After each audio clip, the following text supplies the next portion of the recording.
So last time we were somewhere here around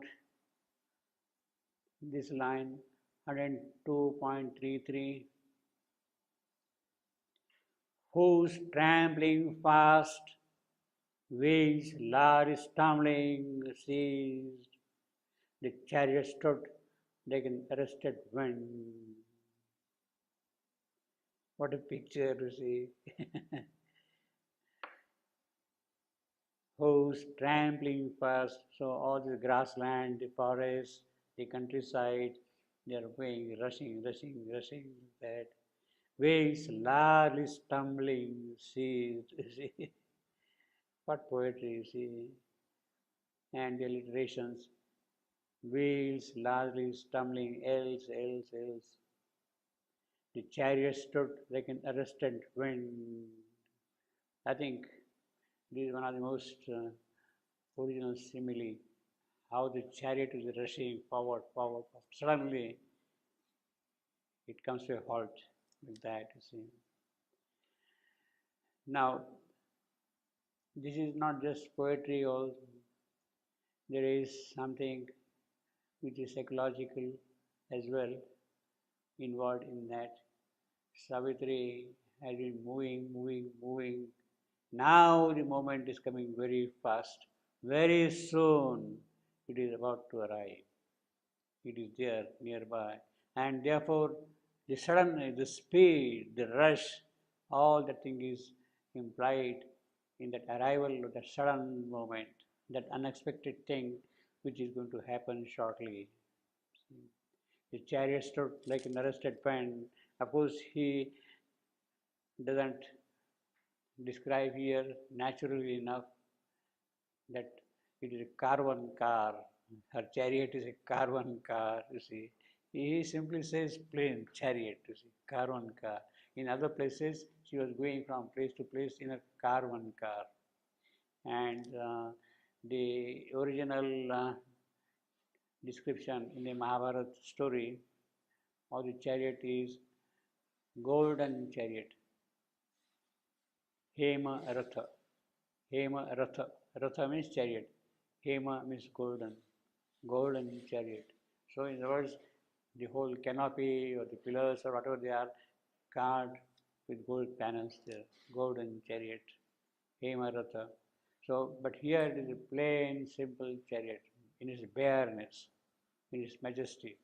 Chariot stood like an arrested wind, and Satyavan looked out from his soul's door and felt the enchantment of a liquid voice, fill his youth's purple ambience and endured the haunting miracle of a perfect face. Now, this is something extraordinary, this description, you see. What is happening is his youth, radiant body, radiant youth, the whole thing is as if getting filled up with the voice of somebody which is very enchanting, very sweet, very alluring. See, the whole body he is feeling. I mean, she is not speaking anything at all, but is feeling as if some kind of a music, some kind of a speech, some kind of a voice entering into the whole body. That is the response of the youth, for the youth here. And the whole youth, purple ambience, endured the haunting. Now, he endures it. Now, endure, of course, means that he receives it, he accepts it here in that case. But at the same time, he has the capacity to hold on to that voice. The voice is so powerful, so impressive, so imperious, so domineering that he has something in him by which he can hold that voice, he can endure it. An ordinary mortal may not be able to endure that voice at all. See. In other words, he is already being shown someone who is extraordinary and therefore a miracle. A haunting miracle of a perfect face, Savitri, that is the perfect face. She is described in the earlier part as perfect shrine for the God of love. Savitri is the perfect shrine for the God of love. Here he sees now physically in flesh and blood Savitri as a perfect face. Now, what that perfection would mean? It would mean every aspect of it. Of course, beauty is there on her face, there is joy on her face, there is life's freshness on her face, youth, life's freshness is there on her face, there is radiance on her face, there is light on her face, the morning light is there. She is a person on whose face you can as if see the whole of knowledge written on her. All knowledge there. She is the face of truth itself. She is standing there as the person bearing the truth. And it is all these qualities love, beauty, joy, happiness, youth, life's force, truth, everything is what goes to make her a perfect person. And it is that which is showing up on her face. That is the perfect face. So there is the spiritual glow, there is the aesthetic glow, there is the life force flowing there, all the powers, all the suns of beauty, love, splendor, joy, they are shining on her face, you see. That is what makes the perfect face. Now, it really needs somebody who is absolutely remarkable to bear the intensity of those several suns in the presence of that person. And therefore, he endured the miracle of that perfect faith. For him, it's a miracle in the ordinary sense. Of course, it is a miracle.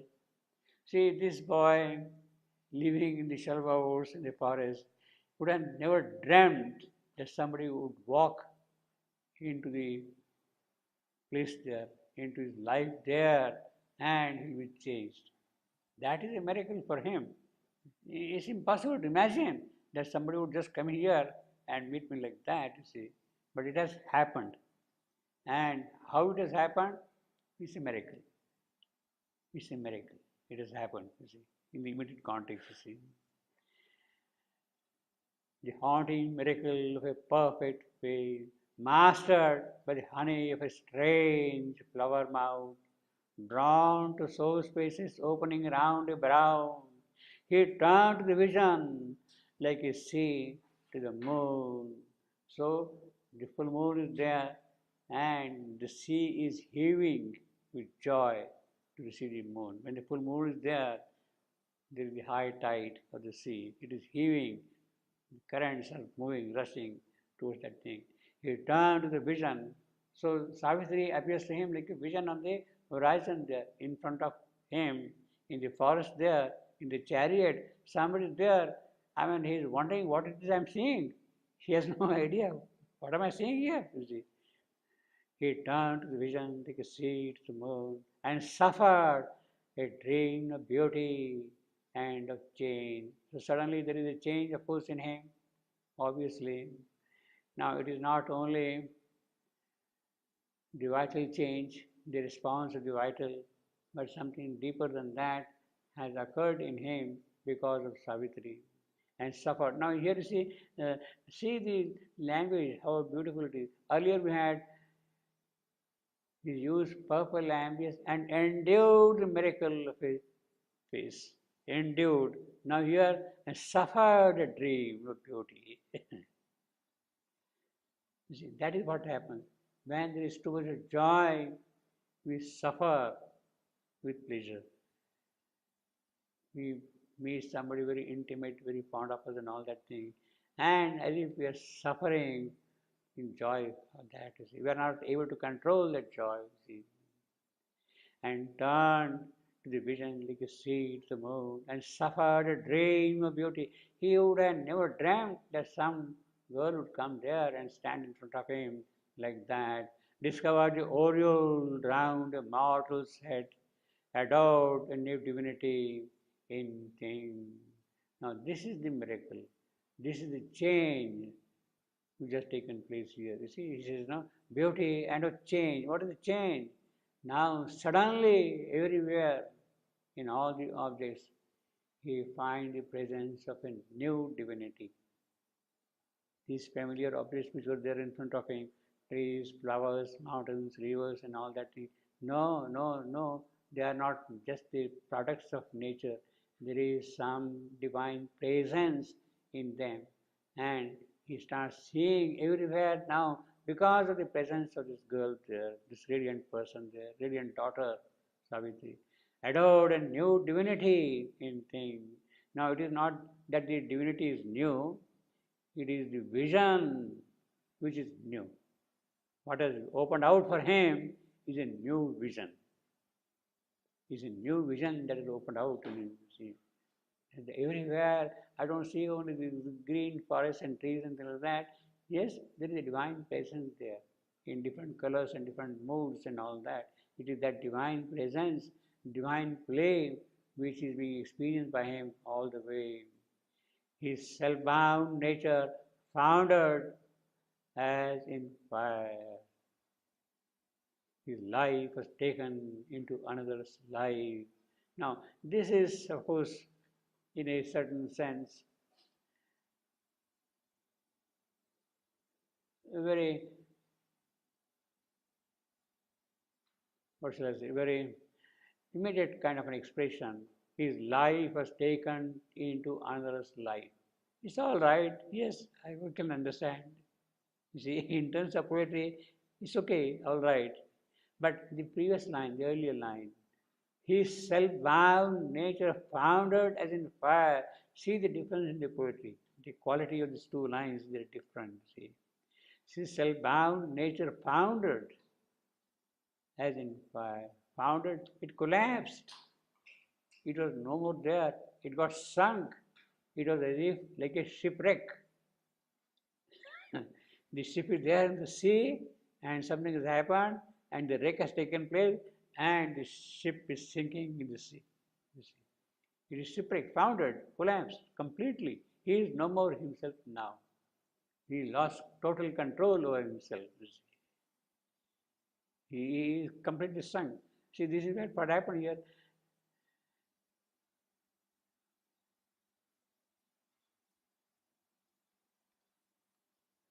Self-bound. Now, until now, he was bound by his own person, what he was until now. Maybe a youth, maybe a son, maybe a person doing routine things in life and all that thing. He had a certain kind of fixed way of doing certain things until that self-binding has gone totally. In other words, he has become free of himself. He has become free of himself. It is not he now which is governing him. He has become free, self-bound. That has foundered, it has collapsed, it has gone. He has been taken over by somebody else. That is what the next line therefore says. His life was taken into another's life. He is no more now himself. See. The splendid, lonely adults of his brain fell prostrate from the bright sufficiencies. Now, see again, now how the similes come, we have seen earlier, like a sea to the moon, and then we have foundered as in fire. So the fire is there, and everything got consumed in it, and the whole thing has collapsed. The similes are so beautiful, and the alliterations along with that. Foundered, see, self-bound, nature, foundered, fire. The repetition of R's and F's gives a different tone to the quality of the poetry also. His life was taken into another's life. In fact, the second line is a kind of an explanation of the first line. He has collapsed. The ship has wrecked, see. And then what has happened? No, he has now been taken over by somebody else. You see, the splendid, lowly adults of his brain, he had his own ideas, he has his own images, he has built up, constructed his own icons. You should be like this, you should be like this, nature should be like this, things should be like that. He had his own fixed notions of things like that. They have now totally gone. They have disappeared. No, it's not like that. So splendid, lonely adults, which were there until now, they have disappeared totally. His ideas, his notions of things, they have totally fell prostrate. So because they are now adults, images, you can even call it deity, they have fallen prostrate now in front of this perfect face. They're lying prostrate. From the bright sufficiency, they were sufficient until now. They were, of course, very beautiful, very bright, all those things. They were sufficient by themselves, but even that sufficiency was not able to withstand the necessary splendor which is there, what he is saying here. So all his ideas, all his notions, conceptions, they are totally disappeared. At the touch of a new infinite, to worship a Godhead greater than their own. Yes, these ideals, these notions, these conceptions which he had, now they had to change. They had to worship another God now. A God of beauty, God of love, God of joy. In fact, others can say, Goddess of love, Goddess of beauty, Goddess of truth, Goddess of life. It is to them all his thoughts and feelings and all his actions had to move and worship him to them. To worship a Godhead greater than their own. See, this again, see, Shivantu as an essayist, he developed the whole theme. It is again, in fact, the extension of the same thing, earlier line. His cell-bound nature foundered as in fire. And then he gives you a few more examples, how all his ideas, all his feelings, all his emotions, they are totally disappeared and collapsed, you see.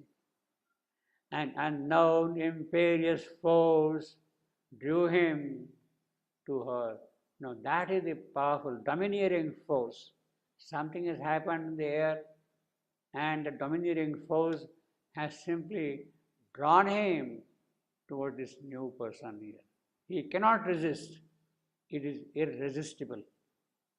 An unknown imperium. What thing has happened to him? He is not aware of it. But he is suddenly feeling it. He is driven by it. He is forced to follow that force. He cannot but do that. He is helpless, you see. Marveling, he came across a golden sword. Gaze met close gaze and clung in sight's embrace. So they are looking into each other's eyes now. Sight is meeting sight, and it is the embrace of one sight with the other sight. It is not the physical embrace, but the sight has caught from both the sides. So it is the love at first sight which has happened, you see. Marveling, he came across the golden sword. Marveling, of course, he's marveling what is happening to me, what am I seeing around? All my things have collapsed. Gaze met close gaze and clung in sight's embrace. A visage was there, noble and great and calm, as if encircled by a halo of thought, a span, an arch of meditating light. So that is the light which is meditating all round to receive light. As though some secret nimbus half was seen. So there is a glow around a person there. There is an aureole, there is a halo around it, and it is that which is glowing around him. A span, an arch of meditating light, as though some secret nimbus half was seen. Her inner vision, still remembering, knew a forehead that wore a crown of all her past, 2 eyes at constant and eternal stars, comrade and sovereign eyes that claimed her soul, lives known through many lives, large rains of love. Now, earlier we had the description of how Satyavan has collapsed. He melted into the fire of Savitri. Now, what is happening to Savitri? What is the status psychology of Savitri? That is what we have. If we say it was there, she is seeing now somebody there, a person there, noble and great and calm.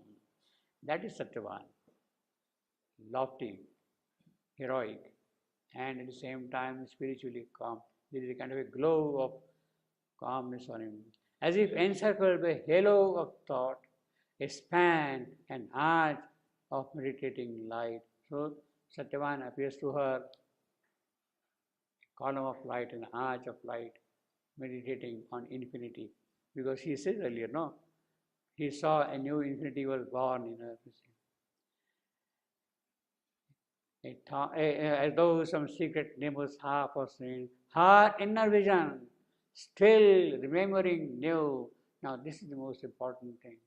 Savitri is physically present there, but she remembers all her past births, all their past meetings. There is a kind of a recollection of what had happened earlier. Her inner vision, still remembering, knew a forehead that wore the crown of all her past. Yes, she was wearing the crown of all her past. This is the person I have been meeting birth after birth. This is not the new meeting. Yes, we have been together birth after birth. He has been wearing the crown of glory in her soul, always, as though some secret Nimasaha was saying, her inner vision, still remembering new, a forehead that wore the crown of all her palm, two eyes, a constant and eternal star, these two eyes of Satyavan. These two eyes of Satyavan. They have been her constant companions to eternity, eternal stars. They have been there like two stars in the sky. They have been accompanying her all. Comrade and sovereign eyes that claim her soul. Lives known through many lives, large frames of love. So these are the large frames of love. It is through them. Sight meets sight. So this is what she is seeing here.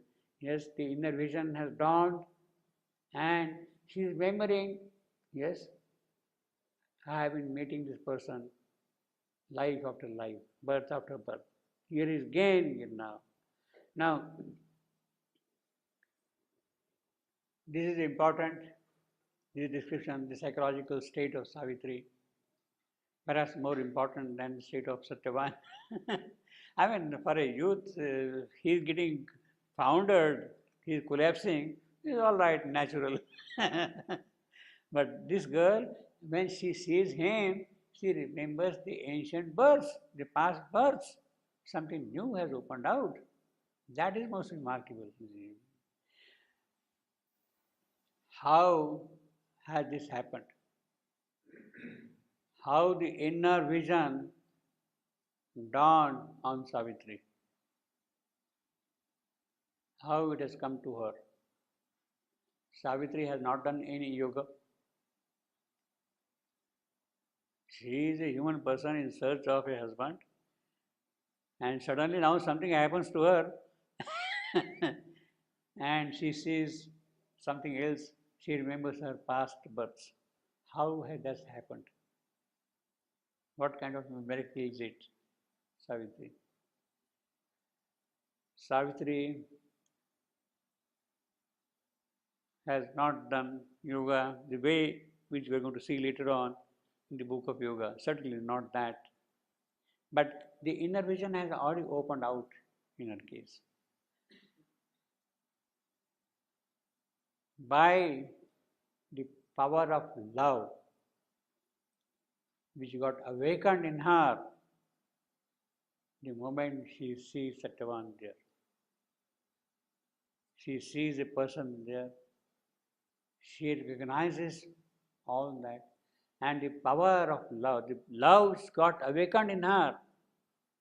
It is that love which has opened out her inner sight. It is not by yoga, but it is the power of love which has given her that new vision, that inner vision. So, basically, until now, Savitri didn't have that vision. She was traveling, etc., all that. But the moment love got touched in her, got touched in time, as you see, and suddenly Savitri has become a different Savitri. She remembers everything which was there earlier in her life, you see. So her inner vision, still remembering new, that has happened because of the power of love which got awakened in her soul. And the cause, immediate cause for that to have happened is this person standing in front of her in the forest land. Is the immediate cause of that. Two eyes, her constant and eternal star, comrade and sovereign eye that claimed the soul, lives known through many lives. So she knows, she has seen the lives already, life after life. It is the same thing. Many lives, large frames of love. Well, this is a description which we can immediately understand also that even as a little girl, the mother knew who she is, what she had. At that point of time, there was no question of her getting awakened by the power of love. But her psyche is so powerful, so brilliant, so flaming that everything automatically becomes. Any small little pretext is enough for her to recollect all those past things. She has described, in one of her talks, while she was coming from Paris to Pondicherry, the ship had halted at Cairo, and she had visited the museum there in Cairo, you see, and she saw in the museum a comb, and she went, oh yes, I used to use that comb. Yeah, you see. Now, that becomes a pretext. All our past associations, all our past births, everything immediately comes into view, straight away like that, you see. This is what has happened to case of Savitri also here. Made this known through many lives, large frames of love. He met in her regard his future gaze. Now the description is going back and forth. Earlier you were describing Satyavan, then Savitri, now again to Satyavan. He met in her gaze, in her eye, because sight is embracing sight, you see. His future gaze. So he immediately sees that a new future has dawned in his life from here. A promise and a presence and a fire. What is the promise? Presence, that everywhere now he sees new divinity residing everywhere. That presence is already there. Promise and a fire. The zeal, the inspiration, the intensity with which things should burn. The Agni is kindled in his soul. And it is that Agni which will work out the miracle of transformation. That is the promise. The new future. It is that Agni, fire, which will, Agni is the god who builds forms. Agni builds form. So if a new form, a new body has to be there, it is Agni who has to build it. He is the builder of forms. He will build the form.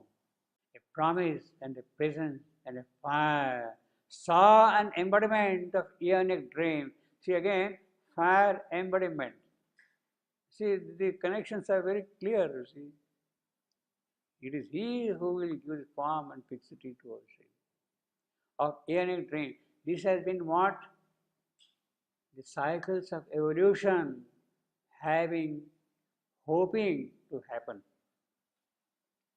They have been hoping this to happen in new form. Saw an embodiment of eonic dream, a mystery of the rapture of which all yearns in this world of brief mortality, made in material shape, his very own. Now, this is a description of the material transformation, the physical transformation, which will be wrought out by fire, Agni. Agni is the builder of forms. It is he who will work out the process of transformation.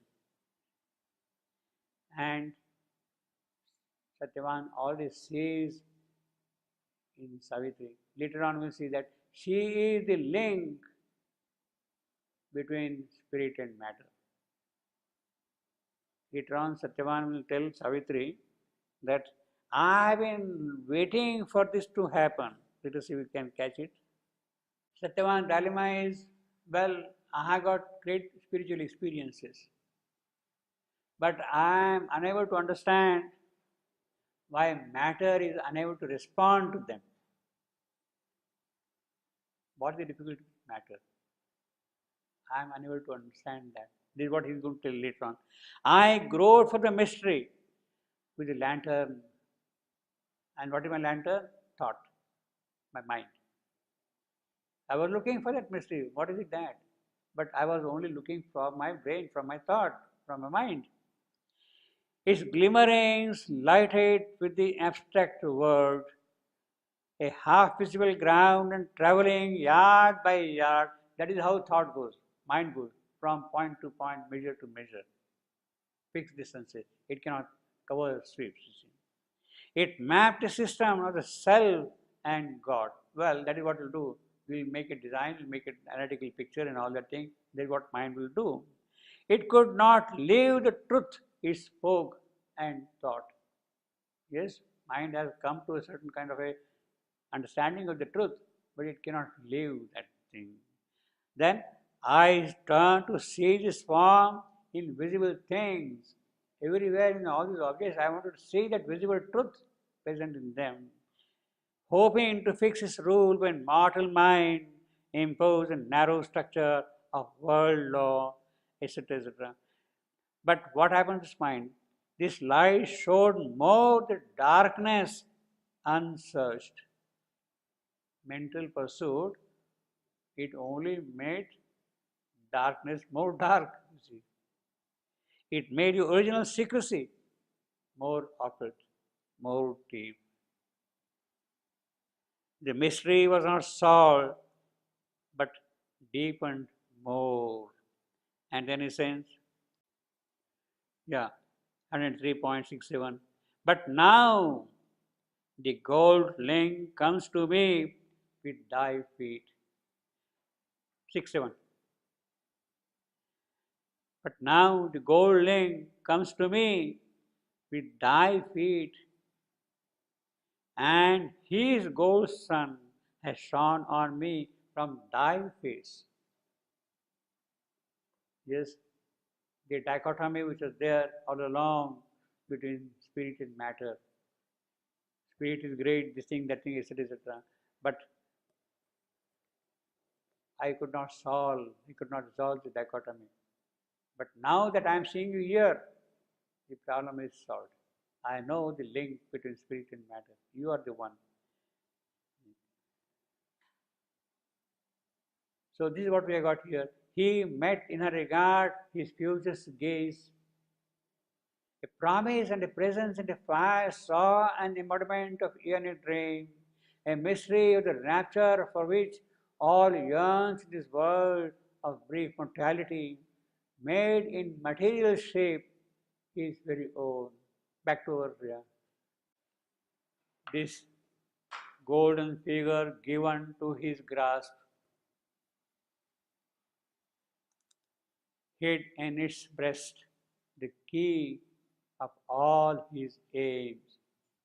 These aims are elaborated later on by Satyavan himself, as we have seen. Yes, in your coming, I see the golden link.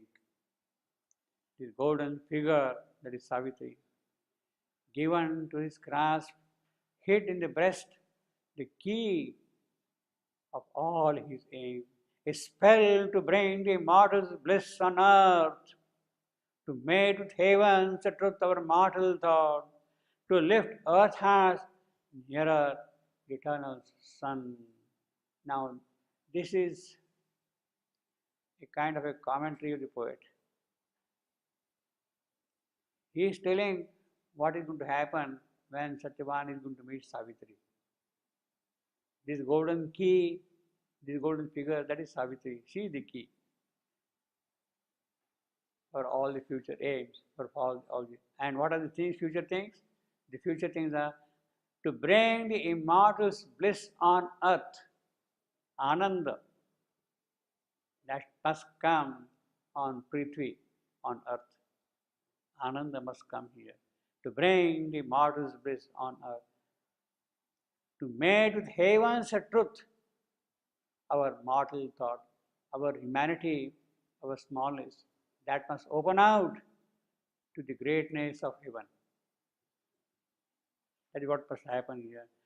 To lift earth has nearer the eternal sun. So our life, our mind, our body, immortal bliss on earth, everything must achieve that absoluteness. Now this is what has happened now. He has described what has happened, what change has taken place in Satyavan, what change has taken place in Savitri.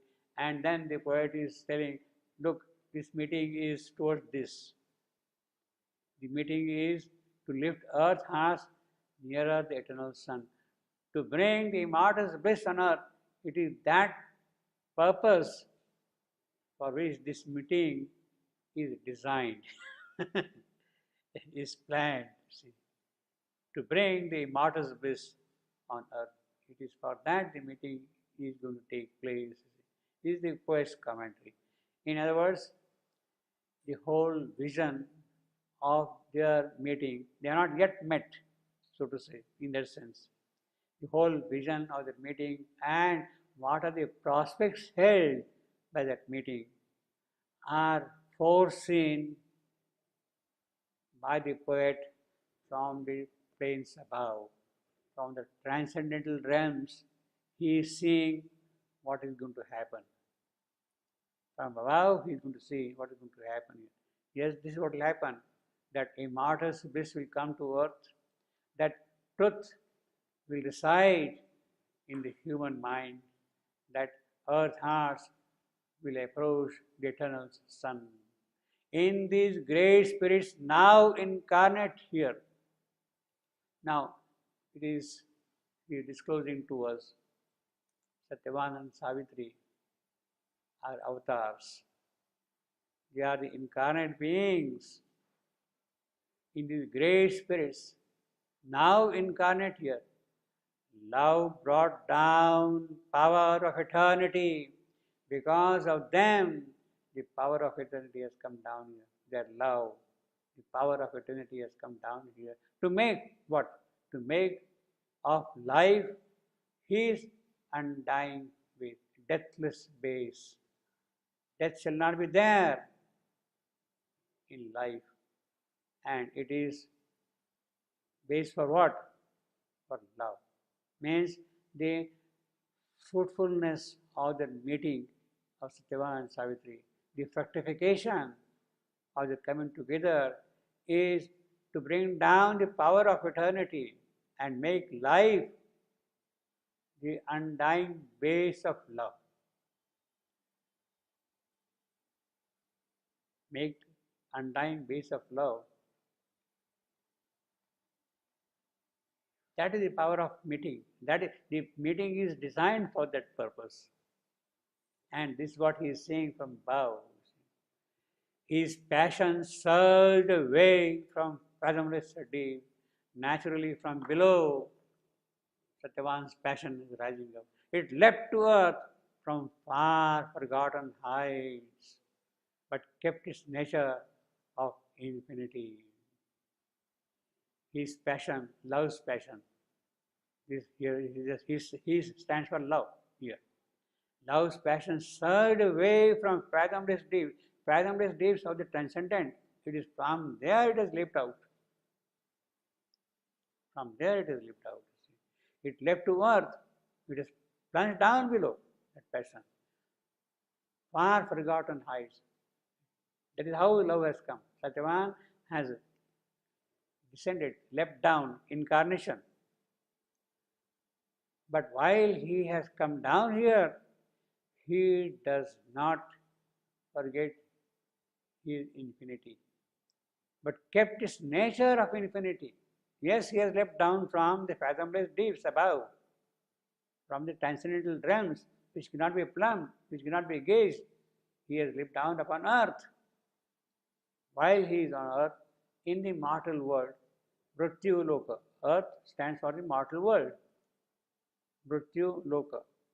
So while he has come down to this Mrityu Loka, to this mortal world, he does not forget where from he is coming. His contact, his nature of infinity remains intact. Although that nature of infinity has to work itself out to the process of mortality. It has to work itself out to the process of mortality. On the dumb bosom of this oblivious globe, unconscious globe, the globe which is unaware of it, unaware of itself, it has forgotten itself. This earth, because we had earlier leapt to earth. Earth is an oblivious globe, unaware of its own reality, its own truth. Earth is unaware of her own truth. Therefore, oblivious globe. Although as unknown beings we seem to meet, so here comes from nowhere Satyavan, here comes from nowhere Savitri. And suddenly they meet. Although as unknown beings, we seem to meet, our lives are not aliens, nor as strangers join. We have been coming together again and again. We are not aware of it, but it was happening. Move to each other by causeless force. A force does not need a cause. It is non-Newtonian physics. Here, things will not change the state of inertia or the state of motion until and unless an external force acts upon them. This object will remain as it is until and unless an external force acts upon it and pushes it. It will remain as it is. In fact, that is a good thing also in a way. An object will remain as it is where it is. Because suppose I have lost my key somewhere, the key will not walk away by itself. And there is a very good chance for me to find the key somewhere around, you see. So it works also, you see. Otherwise, it will be impossible to find the key, you see, if it starts walking by itself, you see. So the force is, in the Newtonian mechanics, is a cause of all movement, change of motion. Change of motion occurs because of the force. But here is a causeless force. It doesn't need any force at all. It is its own cause. It is a kind of a refutal of Aristotle's philosophy of cause and effect. Here is a force, it does not need cause. Its own will is its own cause. Moved to either by causeless force, the soul can recognize its answering soul. Across dividing time, on life's roads have sought rapt travelers, turning its recovers familiar splendors in an unknown way, and touched with a warning finger of swift love, it thrills again to an immortal joy, wearing a mortal body for delight. Yes, they have put on the mortal body for another kind of a delight. The soul within those bodies can recognize the answering soul. They had taken human form, but behind those human forms, their souls are alert and they see each other, they recognize each other immediately, absorbed, rapt travelers, turning it recovers familiar splendors in unknown place. So until now, these were unknown faces. Some boy comes here, some girls comes here, who is who, we don't know, unknown faces. But there is something else behind those human persons, the soul within them, souls within them. They recognize it and touched with a warning finger of swift love. Yes, the miracle is done. That's the whole thing. The miracle is done. The warning finger of love. It thrills again. The moment that love touches, then it opens out to immortal joy. Wearing a mortal body. Immortal joy, wearing a mortal body. Now this is very important, very significant. Sri Aurobindo is very fond of these physiologies. The immortal in the mortal. The immortal in the mortal. The phrase immortal in the mortal is a Vedic phrase. It is used in Rigveda very often. The immortal in the mortal. And Agni is said to be the immortal in the mortal. Agni is immortal in immortal. Our soul, our psychic being, that is the flame. That is Agni. It is immortal. The rest of us is mortal. So that immortal in immortal, that Agni, that flame, the psychic being, which does not die at all, which continues from birth to birth, it is that immortal which is in the mortal. We have in the Veda this description, immortal is immortal. He says, Amrutam yuge yuge. Amrutam, that is immortal. Amruta is immortal. Yuge yuge, from age to age after age. The immortal generation after generation, it continues to be there. It is that Agni. O fire, become the mortal who casts his offerings in the immortal. Become the mortal and make offering to the immortal. That is the invocation, that is the prayer, that is the psychic being. He says that mortal who casts his offerings, Agni, in the immortal. He has become the immortal, and it is he who is making the offering. Yajna, the fire altar is kindled, sacrifice is being performed by him constantly. Mortals, illumined, we meditate on the many names of thee. We are mortals, but you are immortal, and we meditate on your name constantly here. In the mortal, and then thou immortal. Him the immortal, let the mortal hero make him as envoy. Let Agni be my ambassador to the gods. Let him carry my message to the God, to God. This is what immortal worships him. Now, this description of, actually on our Savitri blog, I have collected large number of lines where the immortal and immortal appear in the same line. They are there already, you see. But that I can show you next time. I'll bring those things, references. So basically, here, in fact, we also had earlier the wrestler, the mortal wrestler, earlier. Immortal wrestler in the mortal. We had a phrase here, the immortal wrestler in the mortal. This is what we had earlier. See. This is what Savitri is here. See. The soul can recognize its answering soul across dividing time. And on life's roads absorbed, rapt traveler, turning it recovers familiar splendor in an unknown face, and touched with a warning finger of swift love, it thrills again to an immortal joy, bearing a mortal body for delight.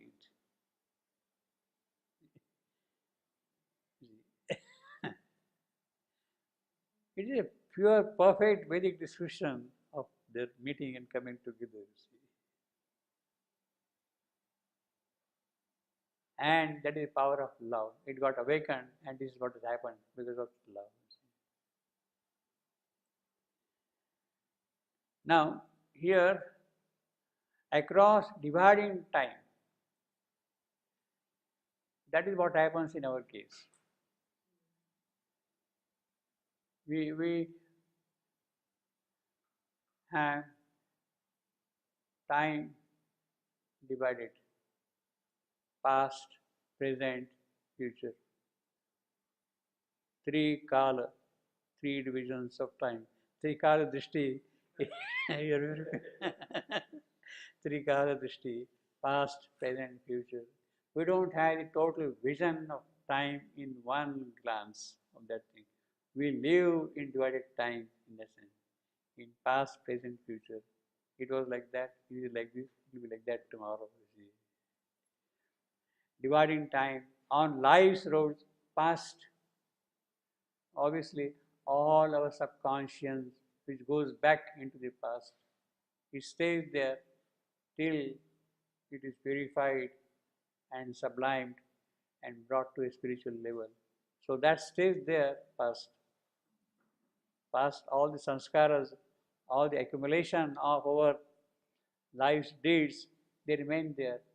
And they will come and harass you while you are on the path of transformation. It is there that the psychic flame, Agni. Agni is called in the Veda the purifier. Agni is a purifier. It is he who purifies all these dross, all these things which are coming in the way, this ugliness, all these dross. It is he who purifies. Agni, the purifier, is called, the phrase is Agni Pavaka. Pavaka, P-A-V-A-K. He is the purifier of all these karmas, all these past things you see. And it is that now absorbed, rapt traveler, turning it recovers familiar splendor in unknown place. So now all that thing is turned away, and in that face is seen something else is seen there now. Now there is, I don't know, I can't say, but absorbed, rapt traveler, rapt. I believe this is a dictated line. I will have to check that thing. Dictated line by Shivan. I will have to check that thing, but I think it is a dictated line. And rapt could also mean rapt, R-A-P-T. See, when you are pronouncing rapt, whether it is W-R-A-P-P-E-D or R-A-P-T, huh? Would not make sense. Would not make sense. It is covered because it's talking of past. R-A-P-T. Yeah, well, these are some of the atrocities of editing Savitri. I think this is a dictated line. Dividing time on lives, absorbed, a rapt traveler, turning it recovers familiar. You see, it has to be W-R-A-P-P-E-D. The question of recovering would not arise otherwise, you see. familiar splendors in an unknown face, and touched by the warning finger of swift love, it thrills again to an immortal joy, wearing a mortal body for delight. There is a power within that knows beyond our knowings. Why all this is happening? Because there is something within us. We are not aware of it, but it is that power which works constantly. We are greater than our thoughts. When we identify ourselves with that power, then we go above our mental formulations, mental ideas, mental notions. And sometimes earth unveils that vision here. When we go beyond our own thought, beyond our mind, our own conceptions, then the true vision comes in front of us. There is a power, that power opens out here. In fact, this is a commentary again, so to say, what has happened to these people, to these young person there, what kind of a change has taken place. So the poet is kind of giving a commentary, you can see that. Or he is seeing the whole thing from above, how things are happening around. There is a power within them. It is working without their being aware of it. They are not aware of it because they have taken human form. They have taken human position. Behind them are their souls, and the souls recognize each other. The power of love has brought the souls together. It is this sight of one with the sight of the other, the sight of one soul with the sight of the other soul. It is that which is embracing each other, the inner soul, not the physical sight in that sense. There is a power within, and what is that power? Love. To live, to love, are signs of infinite things. Love is a glory from eternity's spheres. Yes, it is that love which has come down here. Now these are like aphorisms, these lines. To live, to love, are signs of infinite things. True love, the authentic love, not the vital love, not the attachment, not the attachment, not the vital love at all. The true, genuine love, the psychic love which claims out. It is that love, when we live, then we have in our possession the things of infinity. Things of infinity come in our possession when we live in that love. Love is a glory from eternity's spheres. Yes, it has come down here on earth in the mortal world. It is a glory from, he says, from where? From, of course, it is, but to where? To earth, to this place, to the mortal world. It is there. We are not aware of it, but it is there. But what happens in our human condition? Abased, disfigured, mocked by baser minds, that steal his name and shape and ecstasy.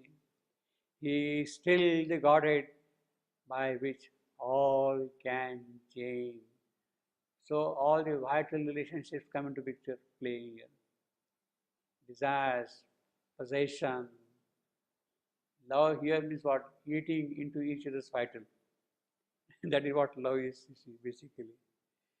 Therefore, it is abased, disfigured, mocked by baser minds that steal his name. Yes, what we call love, human love, actually we are stealing the great name. It is not at all that love at all.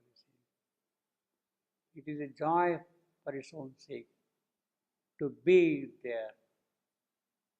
Joy, just to be there, everywhere.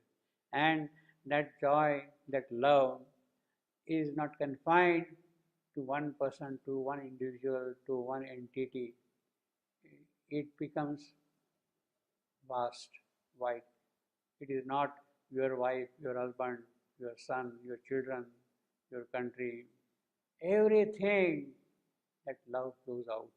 in animals, in trees, in flowers. You start seeing, oh, what I'm seeing here, the presence of love alone, alone, alone. You see. It is that which comes. And therefore, at that time, it becomes signs of infinity, things of infinity, infinite thing, signs of infinite thing. At that time, each object then becomes this sign of that infinite thing, that love. He is still the Godhead by which we can change. Yes, if we subscribe ourselves to that love, it can, it will bring about a transformation in us. A mystery wakes in our inconscient stuff naturally. Until now, it was lying there. But the power of love is that it can waken up that thing. A bliss is born that can remake our life. Obviously, a bliss is born. Love dwells in us like an unopened flower because a mystery wakes. He is elaborating now on that phrase, mystery. It is an unopened flower. It is a bud, closed, awaiting a rapid moment to the soul. When it will open that flower, with the first ray of the sun, it will start opening out. First ray of the sun, the bud will start opening out. What is that first ray of the sun? The dawning of love in us. When that flower will start blooming, smiling, scattering fragrance all around, awaiting a rapid moment to the soul, or he roams in his charmed sleep with thoughts and things. If we are unconscious of things, well, still it is there always. The child God is at play. He is the child God. He is the infant. He is asleep in us. He seeks himself in many hearts and minds and living form. That is his search. The child God is looking for love everywhere. He lingers for a sign that he can know, and when it comes, when that sign comes, wakes blindly to a voice, a look, a touch, the meaning of a face. That is what the child God will awake to when it catches that love.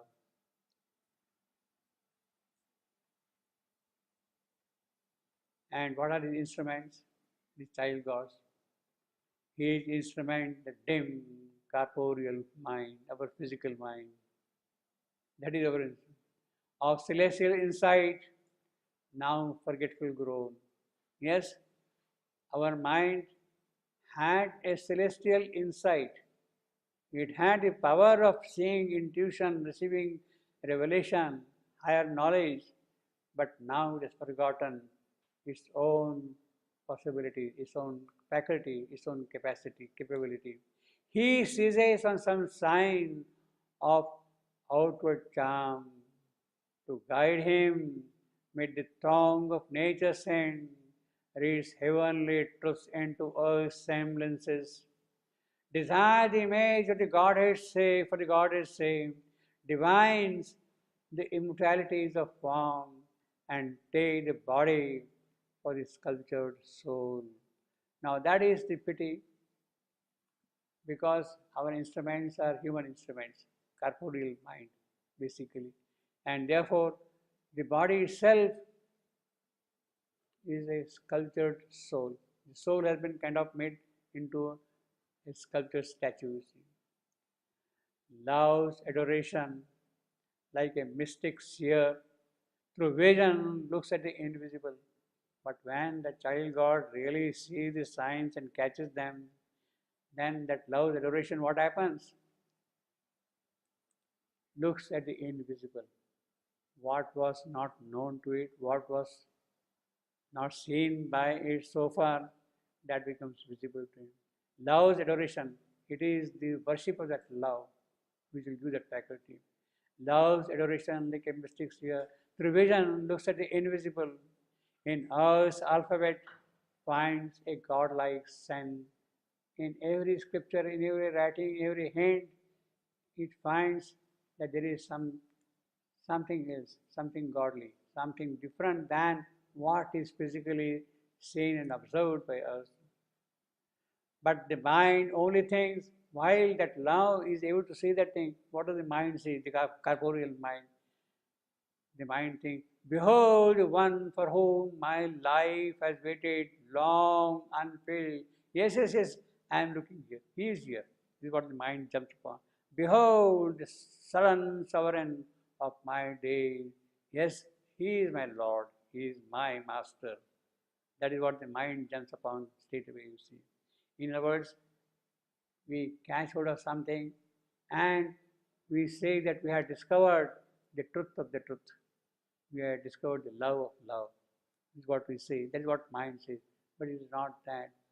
It is love's adoration which will awaken in us the true seer, the mystic seer. It is he who will come forward when the real love uh, arises in us. Heart, this is exactly, in other words, this is a description which now you have to transcribe to Satyavan and Savitri. It is not their mental adoration, it is not their fancy which is playing there, but the deep soul of love which is speaking to them and communicating with each other. Heart feels for heart. Lame cries for answering lame. All strive to enforce the unity. All is, yes, there are objects and objects and objects, but there is some kind of an underlying unity behind all of them. It is the presence of love everywhere which brings them together, which joins them together, which holds them together, binds them together. It is the power of love. In fact, that was the ancient chemistry, how things are bound together. The Greek chemistry. It is the power of love which binds them together. How the atoms come together, how the objects are formed together, they are held together with the power of love. At a deeper level, it is really that bond which binds them together, you see, at a deeper level. Heart feels for heart, lame cries for answering lame, all strives to enforce the unity, all is. This is the power of love which is awakened. Too far from the divine, love seeks its truth, and life is blind, and the instruments deceive, and powers are there that labor to debase. That is the state in which love is. It has come too far away from its source, from its origin, from the transcendental realm to which it really belongs. It has come down here. Too far, it has plunged into the void. It has plunged deep below the inconscience. When the four powers separated themselves from their divine origin, consciousness, life, bliss, truth, when they separated themselves from their divine origin, consciousness became inconscience, truth became falsehood, bliss became pain and suffering, life became death. That is how love went too far away from the divine. Too far away it happened. When that was seen, suddenly then the divine himself plunged into that void. He stationed himself into that void. Too far from the divine love, he has plunged into that void. Now it is he who is seeking truth behind falsehood, life behind death, bliss behind suffering, consciousness behind inconsciousness. It is he who is now seeking from below. This too far from the divine love. Now that is what the mother said. When the separation was seen, the horror of separation was seen. She uses the phrase, the horror of separation from the source. When that was seen, the divine plunged himself into the void. And that plunged the divine into the void, that is the divine love. That is the divine love. Is plunged into the void, that is the divine love. And she says that, yes, that divine love is none but Satyavan. She defines that divine love who has plunged into the void, it is Satyavan. It is the Satyavan who is seeking now love too far from the divine.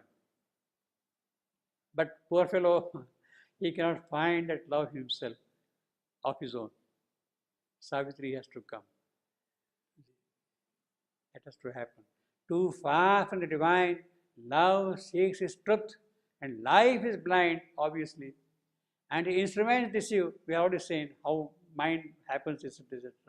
And powers are there that debase our thing. You see, our love becomes human passion, human eroticism, all these kind of ugly things. It becomes, you see, jealousy, hatred. It is a part of love, you see, the opposite of love. Hatred, jealousy, greed, lust. These are the aspects of deformed love. And powers are there that labor to debate. They want that thing to continue. Still, can the vision come, the joy arrive? Why? In spite of all that, why? Because it is the divine himself who has taken the position here as love. Because his love is present here, therefore there is a hope. Because he has taken the position here in the void, there is a promise, and the fulfillment of that promise lies in the meeting of the lovers, Satyavan and Savitri. They have to meet. He is there. The divine power also has to come down here as Savitri. That love and the divine power, they are meeting in the meeting of Satyavan and Savitri. It is that which has to happen here. Still can the vision come, the joy arrive because of that. Now he is coming. This is most remarkable, most wonderful revelation. Still can the vision come, the joy arrive. One can understand that. But rare is the cup fit for love's nectar wine. The body of the lover, Satyavan's body, has to be fully prepared to hold the cup of nectar of divine love. Rare is the cup fit for love's nectar. That is the uniqueness of Satyavan. Everything is quintessence in this one single description of Satyavan. Who is Satyavan? It's a rare cup which can hold the heavenly wine. The wine, heavenly wine, what is that heavenly wine? Immortality. Amruta. Amruta. Immortality. Amruta is a liquid. Ambrosia. Ambrosia. It is that Amruta that can be held in a cup. It is towards that things are to move. And Satyavan's body is such that it can hold that Amruta, that immortality. Rare the cup fit for love's nectar wine. As rare the vessel that can hold God's birth. Yeah. Yeah. And perhaps equally rare is the mother who carries in her womb the incarnate himself or herself. She must be a very remarkable person. A human mother bearing God's child in her womb. She must be a really remarkable person. She may not be even aware of it, but there has to be something very great, something extraordinary in her to hold that kind of a thing. It's not an easy thing at all. To hold the immortal, the Divine himself in her womb like that. It is something absolutely extraordinary for a person. And the mystery of such a birth that is beyond all our comprehension. But the presence of such a soul in the body of the mother can be extremely hazardous for her because she is not aware of what is happening to her, to the mother. We say that Shivandu's mother was not in her senses at all. What could be the reason for that? She is holding the incarnate soul in her womb. And what kind of a havoc it can play, the physical body cannot understand, cannot bear it, and it can cause all kinds of disturbances. So, in a certain sense, it is but natural that it should be so in her case. But natural that it should be so in her case. But the greatest pity is our famous biographer. He says that Shivandu inherited madness from his mother. See, this is the pity. This is the pity. I mean, if he doesn't understand, let him just keep quiet. Let him just keep quiet, you see. He says that Shivandu has inherited all that madness from his mother. I don't understand that logic at all. If she was mad, so to say, then how is it that that madness got transmitted only to Shivandu and not to her other children? That question he has to answer. He has to answer that question, you see. That only he got that madness from her. Because Shivandu spoke of 5 madnesses of his to his wife in a metaphorical language. And he catches hold of that thing and he says he got it from his mother. What happened to other children of that girl, of that lady? What happened to her? This is how it happened. And if you talk something like that, then you are thrown out of knowledge. You are thrown out of knowledge. When you speak like that, then no, you are not fit to be in the ashram. Get out from here. That's what happens. That's the pity. Rare is the cup fit for love's nectar wine. As rare the vessel that can hold God's birth to hold that. See, a soul made ready through 1,000 years is the living mold of a supreme descent. The birth of the avatar takes place, the preparation for this birth takes a period of 1,000 years. The body of Mother and Shivandu must have been prepared in the occult over a period of 1,000 years. Over a period of 1,000 years. By its own occult mechanism, it has to be made ready. And it is that thing then which can hold the supreme descent. That thing which can really hold. In fact, he is talking specifically of the body.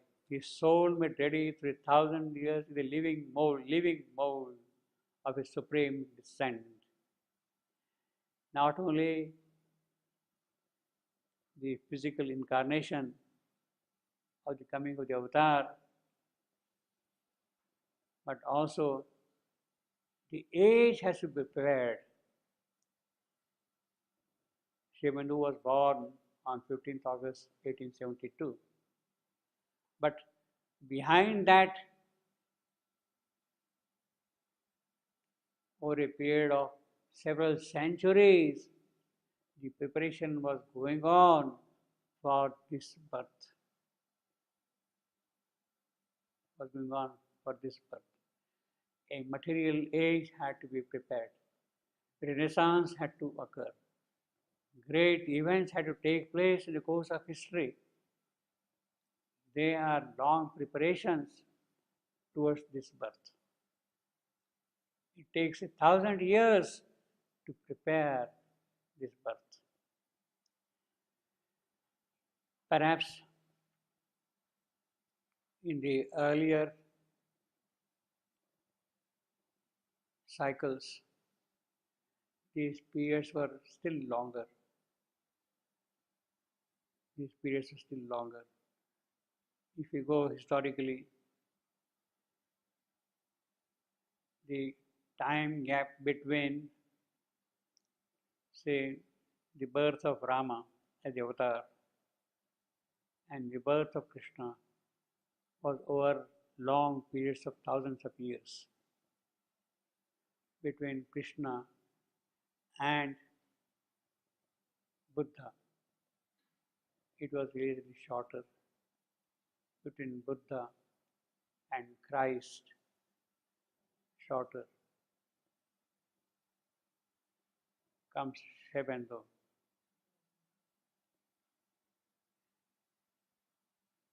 If we do this kind of a mathematical extrapolation, then we can say that the next birth of his will be much sooner than all these births, earlier births. Shivandu said, told to the mother, I will come in a body, supramental body, made in a supramental way. And Shivandu was asked, how long it will take for supramentalization? He said, maybe 300 years. So it is coming down now from 1,000 years to maybe 300 years, you see. The work is going on in that manner. There is the cup fit for love. Actually, in the context of the meeting of Satyava and Savitri, their love, the poet had no business to talk about this. No business to talk about this. Why should he talk? Why should he mention this in the talk? No, the direct, immediate connection with the story which is narrating. But the relationships, the underlying logic, the underlying reality behind their meeting is of a deep occult nature. And is that deep occult aspect of their meeting which has to come out in these descriptions. Otherwise, you are narrating a story. Why say it will take 1,000 years and this year? I mean, in a certain sense, it becomes irrelevant to the main storyline, you see, what we have been told until now. Suddenly, he is thinking of 1,000 years and all that. But here, the relationship is of a different type. It is deep, luminous, occult, and the whole occult birth is what has to come out here. Actually, in the essays of the Gita, Shivandu speaks of the process of avatarhood. By what method, in what manner the avatar comes. He describes that. It is in that context we have to see, because he has already spoken that these incarnate spirits, Satyavana and Savitri. Therefore, he has already suggested that the whole process is an occult process. And therefore, rare is the cup, etc., etc. In the essays of the Gita about the avatarhood, he says that the body of the avatar is prepared by the Manu of the age. The record of Yuga you have got Manu of the age. It is the Manu, Manu of the age who prepares the body of the avatar. I think you can perhaps you can take these lines and say about from the record of yoga, all these things. It is directly connected with the record of yoga. It is a living mode of a supreme descent. These, now he says, he is coming back to the storyline. These knew each other, though in forms thus strange. So the connections are already established. Why? He is not going out of the way, you see.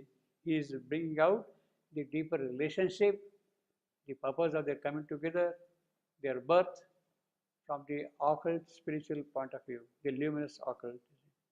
These knew each other, though in forms the strange. Who is Satyavan, who is Savitri, she is coming here and he is coming like that and they are meeting. Those strange. But they knew each other inwardly. Although to sight unknown, although life, mind had altered to hold a new significance, these bodies sung the drift of numberless births, and the spirit to the spirit was the same. While they are going from birth to birth, yuge, yuge, as I say, age to age, they are the same. These bodies sung the drift. Yes, everything is kind of gathered together in their form now here. Amazed by joy, which they had waited long, long, not just 1 year, Savitri, traveling for 1 year, but but birth after birth for this particular event. 1,000 years are required to move this form. Amazed by joy for which they had waited long, the lovers made upon their different paths. They had their own spiritual growth, their own line of development, so to say, to mature up to this particular position. Savitri had to go through a certain kind of a cycle. Satyavan had to go through another kind of a cycle to mature up and come to this point, to this meeting place. The lovers met upon the different travelers across the limitless plains of time. So this is not the geographical meeting now. It is happening in a different space and time domain. Together drawn from fate-led journeys, now coming to a human level as if they have been drawn together by fate. Fate has conspired to bring them together here at this destined place, in the Shalva woods. They have to meet here, they have to come together. Together, drawn from fate-led journey, in the self-closed solitude of their human past, to a swift, rapturous dream of future joy. For what? Coming together. For rapturous dream of future joy. The future has to open out joyously, and the unexpected present of these eyes. By the revealing greatness of a look, they have looked into each other and they have seen into each other what all the things. Form smitten, the spirit's memory woke in sense.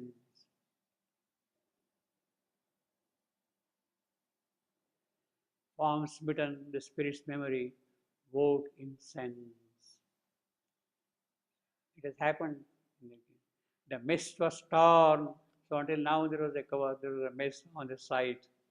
That is gone away, that is dispelled. That lay between two lives. This was an early morning meeting, so there must have been a little misty morning, little foggy, but that mist has now gone away. They are seeing each other clear delight. Her heart unveiled, and he is to find her turned. Simultaneously, in one line, he is describing the state of both. Her heart is opened out. The human veil is totally gone. And he was going to find her. He was waiting for her to come. That has been his aspiration, his unspoken wish to find the meaning of this life. Why this material existence? Why this death? Can that not be removed? That has been his search for a long. And therefore, he was looking for a solution. And here comes Savitri in answer to his quest. It is Savitri who is questing Satyavan, but it is Satyavan who is looking for an answer, and she comes in answer to his quest. That the dichotomy between spirit and matter must be removed, and the golden link is Savitri. To find her attracted as in heaven, star by star, they wondered at each other and rejoiced, and vow affinity in silent gaze. So they are simply looking at each other, into each other, and the cloth is woven. You see, a moment passed that was eternity's ray. So this is what has happened. This is a ray of light which has come from eternity, this moment, and it has passed. And our began the matrix of new time. So the poet is telling us this meeting of Satyavan and Savitri is to open out new doors of time. New time has to dawn, a new matrix, because it's talking of eternity ray. It is ray which is going to wave this matrix light. And hour began. So this is the moment from which things have to happen here. The matrix of new time. So here we see the poet describing their coming together. They have not yet started talking to each other. Now they will start talking in the next canto shortly. And it is Satyavan who is going to make advances towards Savitri, which is kind of natural. It is he who has to take the lead. It is he who has to open up the topic, explain all that. He is the male bird who does most of the shouting. Is it true or not? It is a male bird which keeps on shouting. It is a peacock which shouts more.